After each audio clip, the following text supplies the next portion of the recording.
Pak Arteria terakhir, paling lama mau berapa? 1 jam. Terima kasih Pak Ketua, saya bingung ini dikasihnya paling lama datang pertama Pak. Pertemuan hari ini, pertemuannya anti klimaks.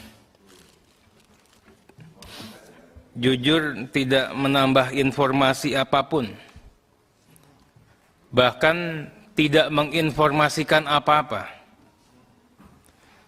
Saya pribadi, belum tentu semua ini, tidak melihat bagaimana meyakinkannya, Bapak-bapak, bukan bagaimana genitnya ya, bagaimana meyakinkannya Bapak-bapak, Pak Taufan, Pak Khairul, Pak Beki, kalau di media itu BK, kalau di media itu wah top lah itu. Tapi di sini seperti kelinci. Lucu dong. Lucu, nggak ngomong apa-apa, informasinya nggak ada. Ya, begitu juga teman-teman di LPSK. Makanya nanti teman-teman media itu di video ini mukanya mereka satu-satu ngomong apa ini. Ya, tapi sampai di sini nggak ada.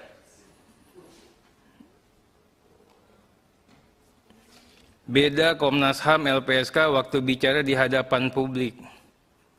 Padahal ini adalah forum resminya. Kalau mau ngomong, buka-bukanya di sini.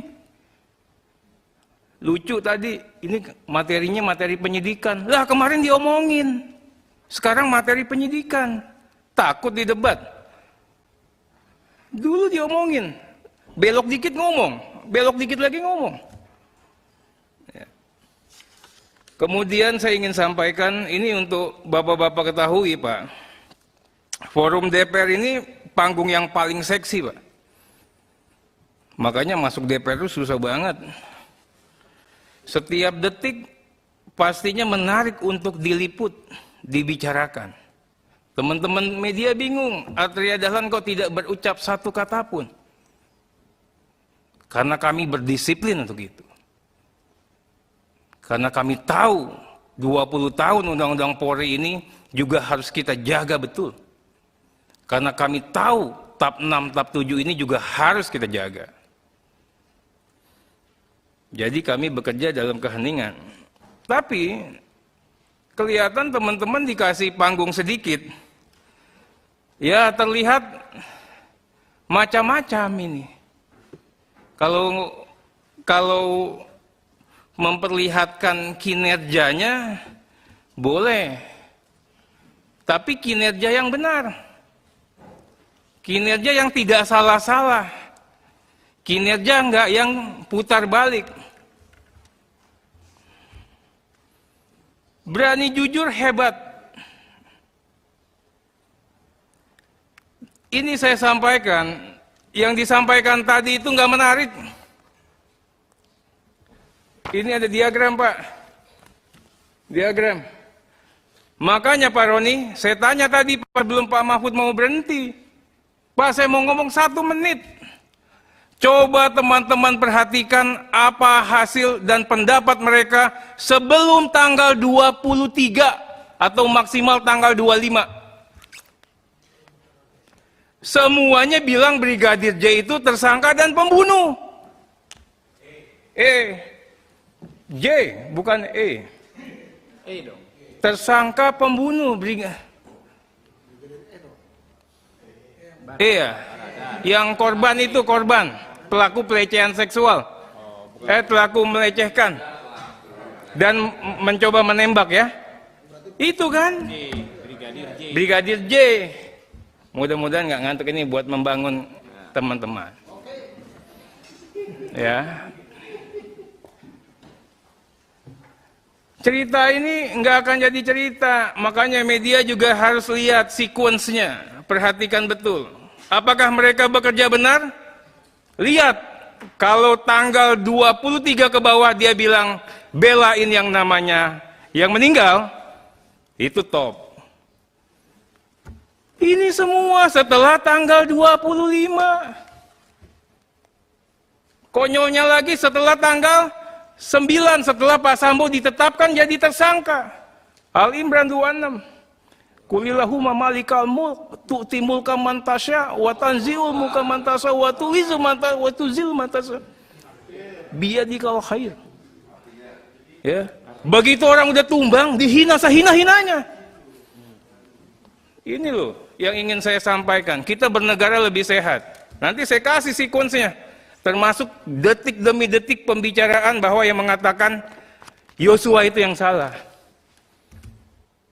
Jadi jangan bicara Komnas HAM menemukan justice obstruction of justice. Enggak, ini kerja polisi.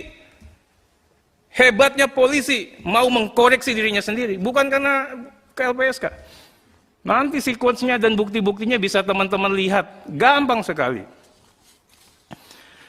Kemudian saya juga ingin sampaikan, yang ketiga ini mohon maaf, paparannya buruk sekali Pak. Tidak informatif, Komnas HAM modelnya begini lagi. Waktu dipaparkan ke media-media bagus-bagus. Minim bukti, lompat-lompat, utamanya lagi kerja tidak sesuai tupoksi Pak. Halaman 1 latar belakang, itu jelas terkait adanya penyiksaan. Baca Undang-Undang HAM Pak. Penyiksaan itu diksi hukumnya ada di Undang-Undang HAM loh, yang menjadi domainnya itu. Kalau nggak salah pasal 1/4, penyiksaan itu apa?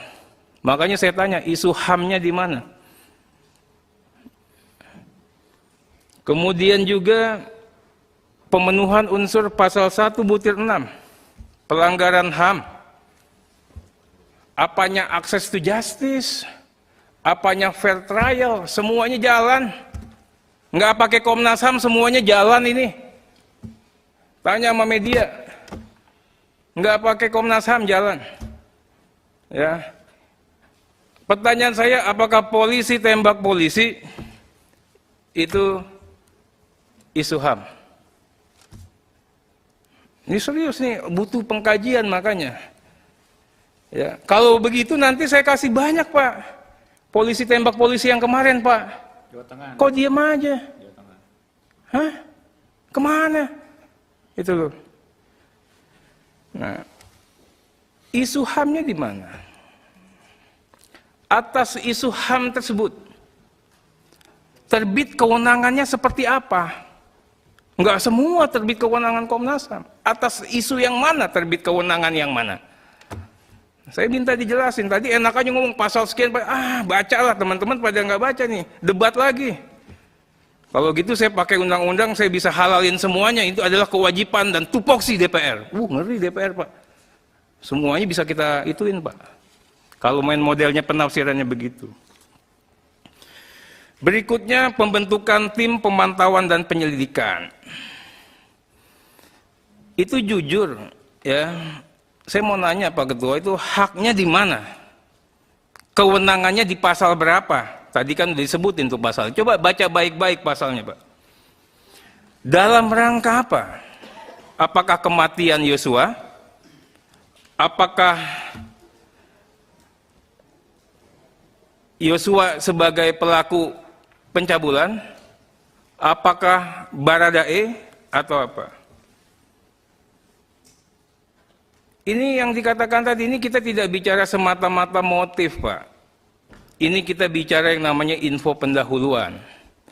Makanya bicaralah sesuai dengan tupoksi. Komnas, info pendahuluanmu mana? Buka di sini, nanti kita evaluasi. Oh, berdasarkan ini, berdasarkan. Jadi kita orang hukum jelas. Ya kan? Kita tidak bermain di ranah popularisme, Pak. Nanti saya butuh itu dijelasin satu persatu. Kemudian kapan menurut Komnas terbit hak dan kewenangan penyelidikan? Investigasi kapan? Setelah begini, kemudian pada tanggal. Jadi itu yang kita butuhkan, Pak. Bapak tahu, Komnas juga wajib merahasiakan hasil keterangan. Nanti saya bisa buktiin di YouTube semua itu, Pak Khairul ngomong apa, Pak Beki ngomong apa, ketua ngomong apa. Apakah itu tidak melanggar? Nanti dijelasin, Pak. Jelasin. Udahlah melanggar, salah sama keterangan aslinya yang sekarang, Pak Roni. Itu. Ketua ngomong, wah ini susah untuk dibuktikan. Karena ini cuman ada si Baradae. Bla bla bla bla bla bla. Salah. Itu loh. Itu kan. Makanya sequence ini kelihatan, Pak. Ya. Kemudian juga kami pada halaman kedua, Komnas merasa punya mandat dan kewenangan berdasarkan pasal 89. Baca pasalnya, Pak. Kewenangan 89 itu untuk melaksanakan fungsi Komnas dalam konteks pemantauan. Tapi desain besarnya adalah tetap pengkajian, penyuluhan, pemantauan, dan mediasi HAM. Betul ya, Pak ya?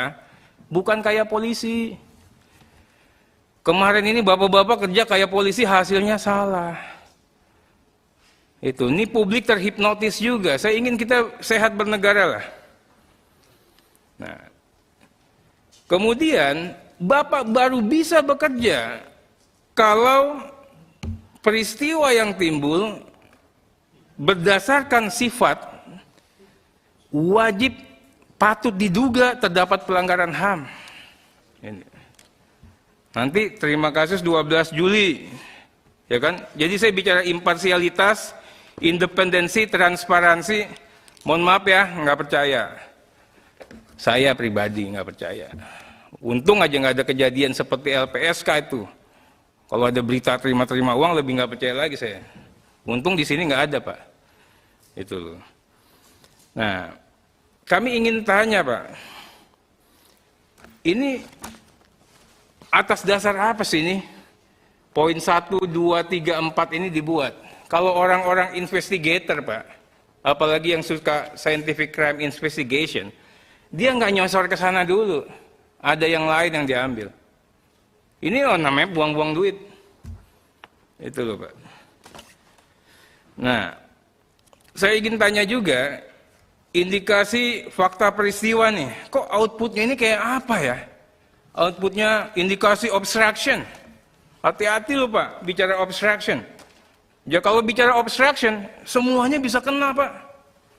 Orang yang mengetahui peristiwa yang tidak melaporkan adanya tindak pidana itu dihukum.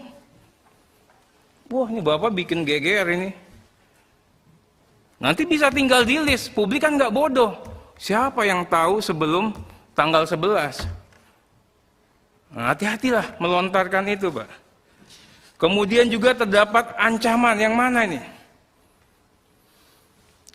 Nah, FS pernah manggil petinggi Kompolnas, nanti sama Pak Khairul saya tentu akan tanya di pertanyaan selanjutnya itu. Nah, saya ingin tanya juga untuk Komnas HAM, ini fokus pada fair trial katanya. Kemudian access to justice. Giat-giat apa saja yang Bapak bisa buktikan Bapak sudah bekerja untuk fair trial? Untuk access to justice. Dari kegiatan yang Bapak lakukan ini. Coba nanti diuraikan. Kemudian Komnas mengatakan nih setelah nih, belum bisa terima begitu saja. Apa Baradae yang menembak atau apa? Ini urgensinya apa? Makanya saya bilang, ini tupoksi Komnas apa sih sebenarnya nih? Ya, itu kan cukuplah. Kita sederhana saja lah nanti. Berikutnya mengenai pertemuan dengan Pak Sambo, Pak. Pak Khairul emang agak enak tadi bicaranya. Ya biasanya saya banyak urusan. Pak, kita juga sama polisi, banyakan kita kali urusan sama Bapak. Tapi begitu ada kasus, Pak, kita mendisiplinkan diri untuk tidak bertemu, Pak. Apalagi Bapak akan meriksa. Ini udah jelas. Kalau masalah kedekatan jangan, Pak Adis Kadir dekat banget sama Pak Sambo. Tapi begitu ada ini, kita disiplin semua, Pak. Bersikap, berbicara, bertutur kata dan sebagainya. Nggak bisa enteng banget, oh karena saya biasa. Saya tanya, Bapak ketemu ini sendiri atau ada orang? Kalau Bapak bertemu sendiri, jangan dibicarakan Bapak bertemu mengatasnamakan institusi, Pak. Nggak ada, Pak. Itu udah good governance prinsipnya.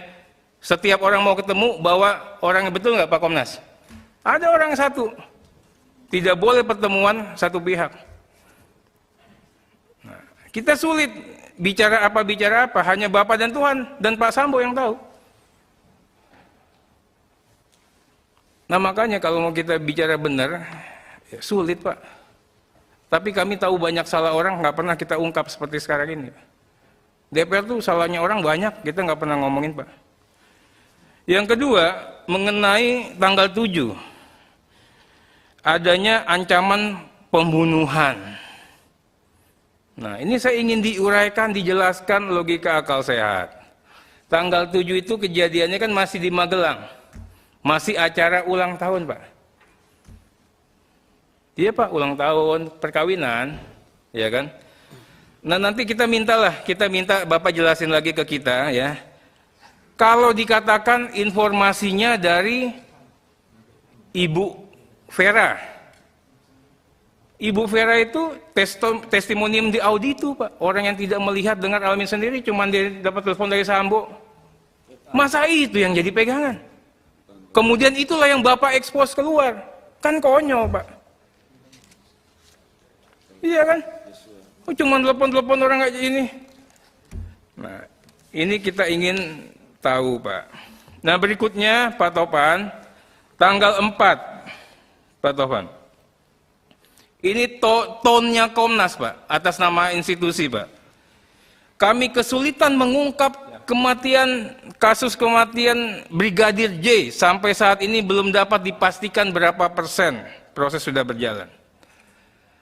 Ada 2 titik, 2 perkara. Pertama soal tembak-menembak. Hanya Barada E yang bisa beri keterangan. Kedua, terkait keterangan saksi. Tidak semua ajudan Sambo menyaksikan kematian Brigadir J. Ajudan menyaksikan hanya sebagian saja. Ternyata faktanya beda sama fakta sekarang, Pak. Beda loh. Yang Bapak omongin itu sama yang sekarang beda, Pak. Pak Khairul, ada indikasi kuat pelanggaran HAM dalam kematian Yosua. Karena ada upaya untuk menghambat penegakan hukum. Nah, ini bahasa-bahasanya upaya menghambat penegakan hukum yang mana lagi, Pak? Ya. Bapak mengatakan pengaburan cerita, jelasin siapa? Saya ingin biar jelas nih, Pak. Polisi jalan, saya butuh yang dari Komnas yang begitu, Pak. Pengaburan ceritanya siapa? Pengrusakan TKP-nya siapa, Pak? Pengrusakan TKP, apa sih yang dimaksud merusakkan TKP? Ya kan? Kemudian juga saya penting sekali, kalau Bapak nggak dapat, Bapak jangan ngomong. Bapak dapat nggak lab 4? Dapat nggak hasil ekshumasi yang akan sekarang ini tadi? Dapat nggak hasil IDEN? Dapat nggak uji balistik? Dapat nggak hasil cyber? Ya, dapat nggak temuan pusdokes? Ini penting, Pak. Nah, kalau Bapak bilang nggak dapat, repot. Kenapa? Ada yang nggak dapat, infonya salah. Itu Polda Metro. Dia nggak dapat, salah. Nah, ini saya juga ingin melihat bagaimana kejadian-kejadian ya, sehingga Bapak berpendapat. Berikutnya 19 Agustus, Pak. Ya, ada dugaan pelaku lain. Tapi utamanya Pak Ketua ngomong, Polri belum sepenuhnya transparan terkait dengan kasus Brigadir J. Sulit minta data, diberi setengah-setengah. Kalau minta data saya ke Pak Mahfud. Apa ini, ngomong apa ini? Begitu juga Pak Taufan. Pak Taufan lupa, Bapak datang ke sini ngomong sama media. Bapak ngomong, itu yang harus kami laporkan ke Komisi 3. Masalah transparansi dan data ini, Pak. Karena itu tanggung jawab mereka. Saya kan tidak bisa memarahi Kapolri. Ini yang saya katakan, bahasa-bahasa ini jangan dimainin lagi lah. Buktinya Bapak datang ke Komisi 3, nggak ada Bapak bicara baca kesulitan data. Di media Bapak ngomong begini, yang di media sama faktanya beda-beda semua. Nah, untuk itu saya ingin sampaikan, pahami siapa kita, tupoksi kita, kemudian user kita siapa. Nah, berdisiplinlah dalam bekerja. Ini LPSK, Pak. LPSK Pasal 1 butir 6, upaya pemenuhan hak dan pemberian bantuan untuk memberikan rasa aman kepada saksi dan korban. Pak Kepala, pasal 28 itu mengatur, Pak, sifat penting keterangan saksi, tingkat ancaman yang membahayakan, hasil analisis tim medis atau psikolog, rekam jejak kejahatan yang dilakukan oleh saksi ataupun korban. Pasca revisi, Pak, ya, itu ditambah lagi, Pak, dia bukan pelaku utama dan ada ancaman yang nyata. Penting, karena orientasinya adalah perlindungan atas keamanan pribadi, keluarga, dan harta benda, serta bebas ancaman memberikan keterangan saksi. Untuk Baradae, ya, Bapak menerbitkan jaminan, ya? Nah, nanti dijelaskan kriterium itu terpenuhinya yang mana. Ancaman siapa yang mengancam? Ya, Pak, ya? Karena nanti yang Ibu Putri itu kenapa ditolak, kan kalau saya lihat ditolaknya setelah Sambo tersangka. Iya kan?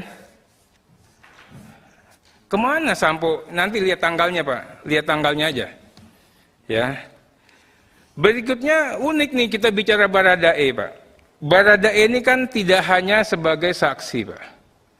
Baradae sesuai dengan fakta tidak terbantahkan adalah saksi pelaku.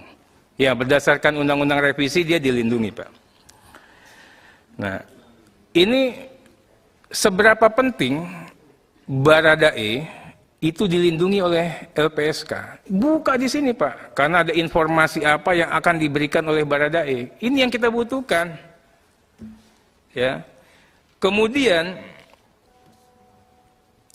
kenapa permohonan Ibu Putri yang sekarang jadi tersangka itu, ya, seolah-olah tidak genuine, Pak.